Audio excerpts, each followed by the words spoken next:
Les voleurs de grâce. Nous allons prendre nos Bibles dans le livre de Matthieu, le chapitre 24, le verset 43. Sachez-le bien, si le maître de la maison savait à quelle veille de la nuit le voleur doit venir, il veillerait, il ne laisserait pas percer sa maison. Je vous lis la version Bible du Semeur. Vous le savez bien. Si le maître de la maison savait à quelle heure de la nuit le voleur doit venir, il resterait éveillé pour ne pas le laisser pénétrer dans sa maison. Je veux dire quelque chose à quelqu'un. Le voleur vient pendant qu'il fait nuit. Les voleurs de grâce viennent quand il fait nuit. Les voleurs de grâce viennent quand il y a les ténèbres. Les ténèbres peuvent désigner trois choses. La première chose, j'ai noté l'état d'ignorance.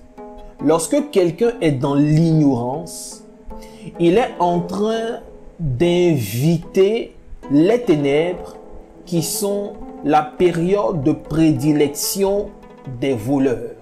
Matthieu 6, verset 23. Mais si ton œil est en mauvais état, tout ton corps sera dans les ténèbres. Si donc la lumière qui est en toi est ténèbres, combien seront grandes ces ténèbres?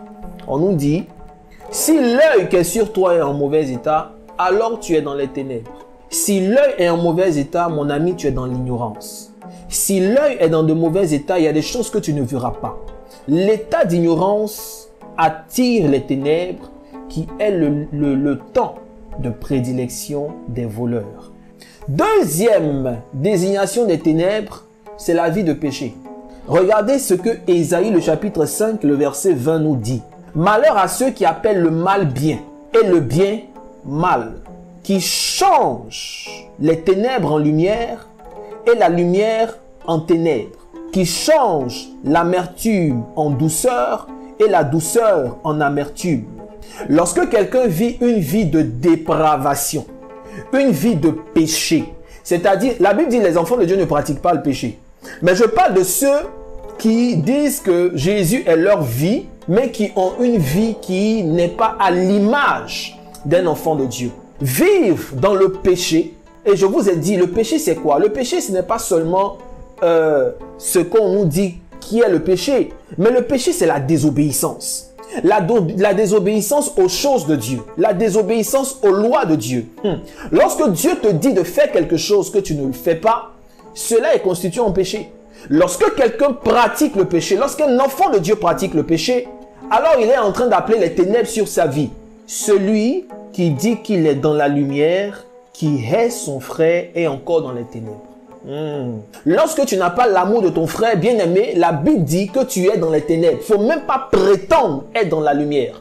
Tu es dans les ténèbres. Lorsque tu ne partages pas l'amour, lorsque tu ne manifestes pas l'amour, lorsque tu es tout le temps en train de penser mauvais pour ton frère, tu es toujours en train de lui communiquer des pensées négatives, des désirs négatifs, lorsque tu es en train de prévoir le mal pour ton frère, la Bible te dit que tu es dans les ténèbres.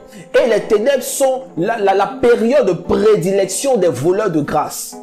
Je vais maintenant te parler de la troisième désignation, ce que j'appelle la puissance des ténèbres. Colossiens le chapitre 1, le verset 13. Je vais lire à partir du verset 12. Rendez grâce au Père, qui nous a rendus capables d'avoir part à l'héritage des saints dans la lumière, qui nous a délivrés de la puissance des ténèbres et nous a transportés dans le royaume du Fils de son amour. Les puissances sataniques. Dans les puissances sataniques, je vois la sorcellerie. Dans les puissances sataniques, je vois les couches de nuit. Ok? Lorsque des démons viennent coucher avec des hommes ou des femmes pendant qu'ils sont endormis.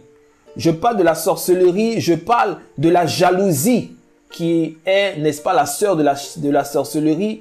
Je parle de la haine qui est la sœur de la sorcellerie. Je parle aussi de toucher aux choses interdites.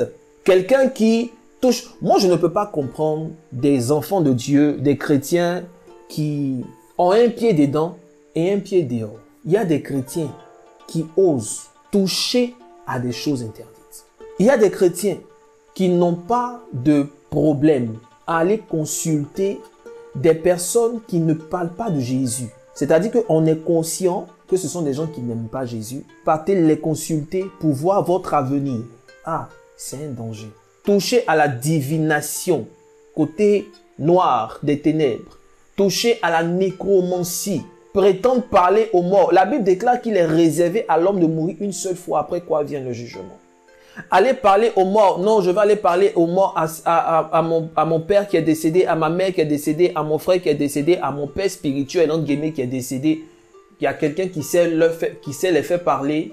Je vais aller l'interroger. Non, non, non, non, non. On ne est mort. Quand quelqu'un est mort, il est mort. Quelqu'un peut perdre un parent ou perdre un proche. Et puis, dans un rêve, il voit la personne venir lui parler et lui donner des secrets ou lui révéler quelque chose qu'il n'a pas pu lui dire de son vivant.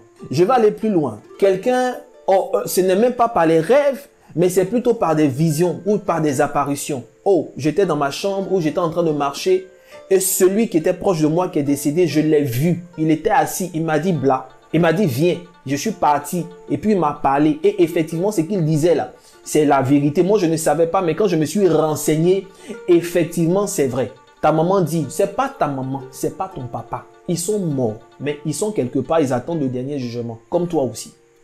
Je vais vous rappeler quelque chose. Un jour, Jésus était en train de raconter une histoire, une parabole.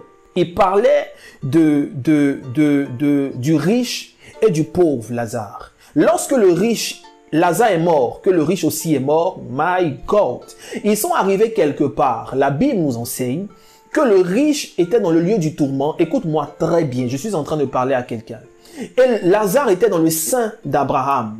Et voici que le riche dit, il a levé les yeux, il a vu Père Abraham. Il a dit, Père Abraham, est-ce que tu peux envoyer Lazare, mettre le doigt dans l'eau et de sorte que je puisse avoir une goutte d'eau? Et Père Abraham qui dit, mon enfant, je suis désolé. Il y a un grand fossé entre toi et moi, entre ceux qui sont de l'autre côté et nous. Nous ne pouvons pas arriver là-bas.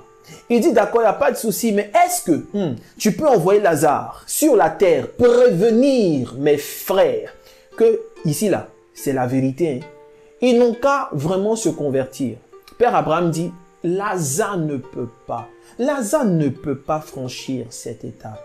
Il y a ce qu'on appelle l'aller, mais le retour, là, c'est impossible. Mais écoute-moi, ils ont avec eux la loi et les prophètes. J'ai compris que Lazare ne peut pas retourner. Même Père Abraham ne pouvait pas retourner. Mais je vais vous choquer. Lorsque Abraham dit aux riches, ils ont avec eux la loi et les prophètes, cette parole qu'Abraham a libérée dans le monde des esprits va devenir, my God, va se transformer, va prendre le visage de quelqu'un. Et les frères de ce monsieur-là vont voir dans leurs rêves, peut-être même leur frère venir, mes frères, petits frères, grands frères, je suis mort, mais là où je suis là, c'est pas bon. S'il vous plaît, écoutez la loi et écoutez les prophètes. Souvent, ton père ou ta mère ou bien quelqu'un d'autre qui est décédé avait un désir, mais il n'a pas pu te le dire. C'était son désir ardent.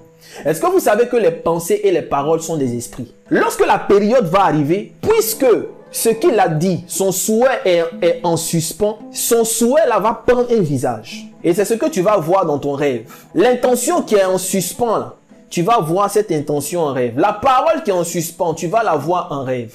Souvent, ce sont les anges de ces personnes-là parce que le premier ange d'une personne a son visage. Oui, le premier ange de quelqu'un prend son visage. L'ange qui est avec toi te ressemble.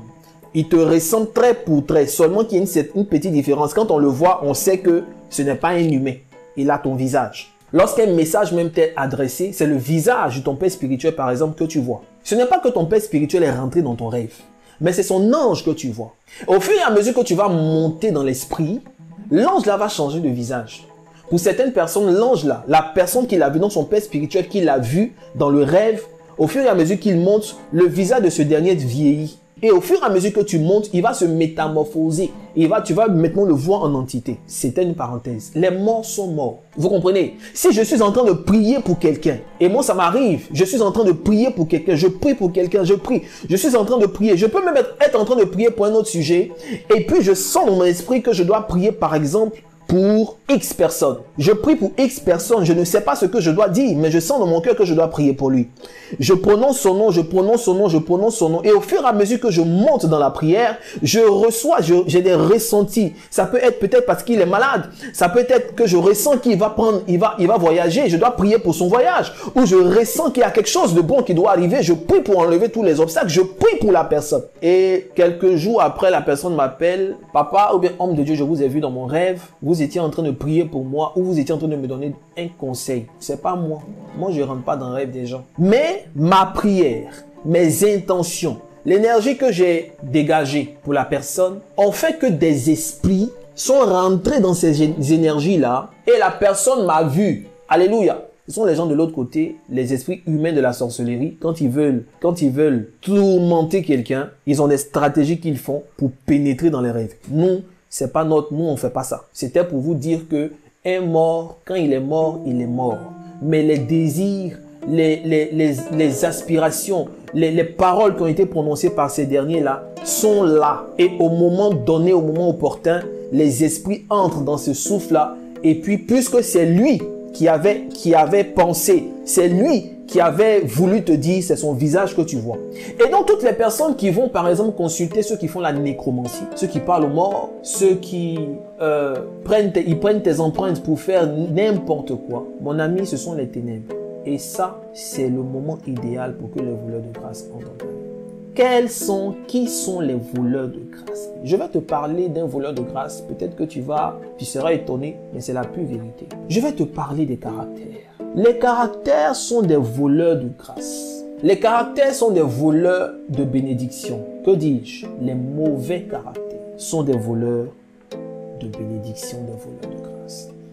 Je vais reprendre simplement l'exemple de Moïse. Moïse, quand il est né, sa mère l'a confié à la fille de Pharaon. Elle l'a placé sur un panier flottant et sur l'eau, la fille de Pharaon se douchait et puis bon, elle a vu. Moïse a grandi en Égypte. Moïse connaissait la science mystique égyptienne. Et de fil en aiguille, on a vu que Moïse a été appelé par Dieu. Moïse avait un problème. Le problème de Moïse, c'est qu'il avait la colère en lui. Et je vous ai dit un jour que Moïse n'est pas né avec la colère. La plupart du temps, ceux qui ont pour élément l'eau ne sont pas colériques. Ceux qui viennent de l'eau, ceux qui sont des poissons, ceux qui ont l'élément eau aiment la justice. Ils ne sont pas colériques, ils aiment la justice. Moïse voulait rendre justice. Lorsqu'il a vu un Égyptien en train de battre un Juif, il voulait rendre justice et c'est en rendant justice qu'il a battu l'Égyptien et il l'a tué. L'Égyptien était en train de frapper le Juif parce que lui, Égyptien, était en colère. Lorsque Moïse voulait rendre justice, en le tuant, Moïse a eu les mains d'un homme colérique sur lui. Du coup, il y a eu une transfusion sanguine spirituelle et Moïse est rentré dans un cercle de famille où la colère dominait. Malgré ça, Dieu l'appelle. Moïse n'a pas travaillé sur ça. Moïse n'a pas travaillé sur son sang. Tous ceux qui ont fait l'école de la discipline, nous sommes rentrés en profondeur. Tous ceux qui ont fait l'école du ministère. Moïse n'a pas traité son côté colérique qu'il a eu sur le chemin. Lorsque Dieu le qualifie, Dieu lui donne l'onction. Arrivé quelque part, lorsque c'est le tout dernier tournant pour entrer à Canaan, cette colère-là le disqualifie. Quelqu'un a volé la grâce de Moïse, la grâce de rentrer à Canaan. La colère. Le premier voleur de grâce, c'est ton caractère. Beaucoup de femmes, à cause d'un caractère enfoui dans leur sang, ont vu leur famille être volée par d'autres personnes.